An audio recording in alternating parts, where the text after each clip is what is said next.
Good morning, it's James. I do hope and pray this message finds you and your loved ones peaceful, thriving, and well. So by design this morning, and I say this with love, I want you to be uncomfortable with this message. I'm going to read something to you, and then we're going to talk about how probably both you and I are feeling a little uncomfortable. This is written by Marcus Aurelius, the Stoic philosopher thousands of years ago, and oh my goodness, does this fit today, the times that we're living in. Just take this to heart.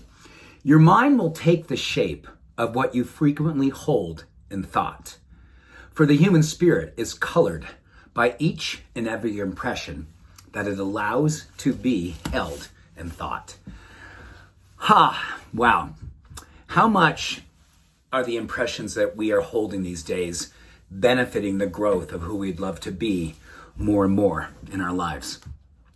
I think the impressions that we're seeing so much out there in the world will easily color darkness, easily color disappointment, depression, anger, so many things that we can be colored by. Or we can give ourselves the opportunity to change the optics. One of the most important windows that we have every single day is first thing in the morning. You know, there's so many things physiologically, neurochemically, emotionally, spiritually that are happening once we wake up. There is a rise of cortisol, a stress hormone, and that absolutely is normal. But what tends to be happening these days is the level in which it's rising to is abnormal. It's rising higher than it used to rise. When it rises higher than it should rise, because it should rise just enough to give us energy, to get us up, to wake us up, to get us going. But unfortunately, it's coming up and then it keeps on going up. Things such as the media, the news, just jumping right into emails, waking up and the first thing you say is good God morning versus good morning God. All of those experiences will increase the cortisol. And when that happens, we are knocking down serotonin. We are knocking down peace. We're escalating our sympathetic nervous system, which is about stress and fight and flight. And this basically becomes the way we color our mind. And unfortunately, it's the way we see the world. Each and every morning, we get an opportunity to start with a fresh slate. And that's where I think the hope comes in, right? Think about that. Every single morning we wake up, it's like, oh my goodness, who would I love to be today? What would I love to see today? I'm not going to allow what's happening in the weather out there create my inner atmosphere in here. I'm going to let my inner atmosphere, which is about possibility, purpose, peace, love, inclusion, compassion, acceptance, courage, deep courage, to be the thing that I express. And then I will go ahead and I will color the world around me with that. The most beautiful thing about this is that it's wonderfully predictable. And I mean that with all sincerity. It's predictable. We can wake up and the first thing we can do is grab our heart versus grab our phone. The first thing we can do is say, oh my goodness, thank you God for this opportunity to rise into this day. And I want to be an uncommon presence for possibility. And when I go out in the world, I'm going to carry this opulent bubble, do my very best not to allow the negativity come inside of me and penetrate me, to color me. I am going to do all that I can to continually put good energy out in the world. Why? Because I began my day with good energy. And then as you move into your day, and I mean that with absolute dedication, move into your day.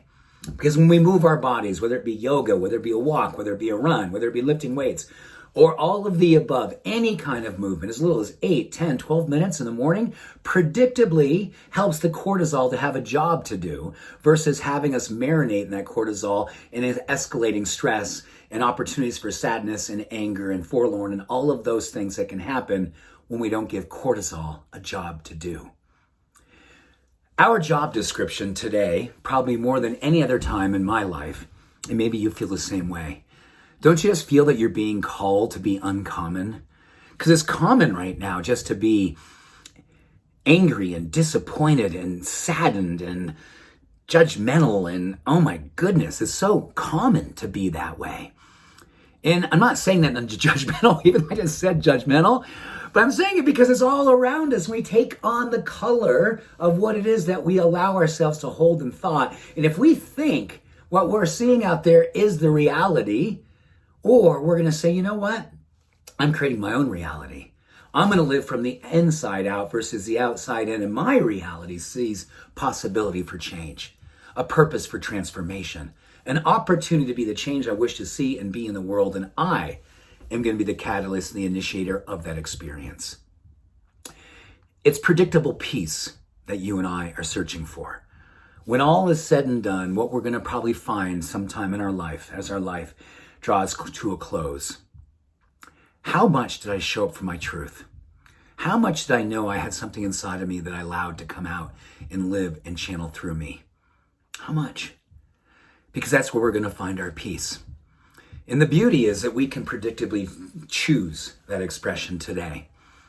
And we can allow this ritual to be the thing that we hold to each and every morning, to set in motion, an emotion, a way of living and giving and thriving and always being alive to this knowing, and predictably giving ourselves an opportunity to show this to ourselves first and foremost, or to the universe, God, however you like to kind of channel your energy and give your gratitude to. And then you take it to the streets. You take it into the world. You let the world see possibility through you and you and as you. And you pollinate, and you pollinate, and you pollinate. And each and every person that saw you, felt you, and wanted something that you presented to them. Possibility, purpose, joy, gratitude, empathy, compassion, acceptance. Simply being who you are. It's a beautiful day to be an activist, a heart-centered activist. And it's time to take our light out into the dark and be uncomfortable and make everything around us that's become too comfortable with darkness uncomfortable too. Let's go. Much love. Every blessing. Have an awesome day. Bye for now. Thank you.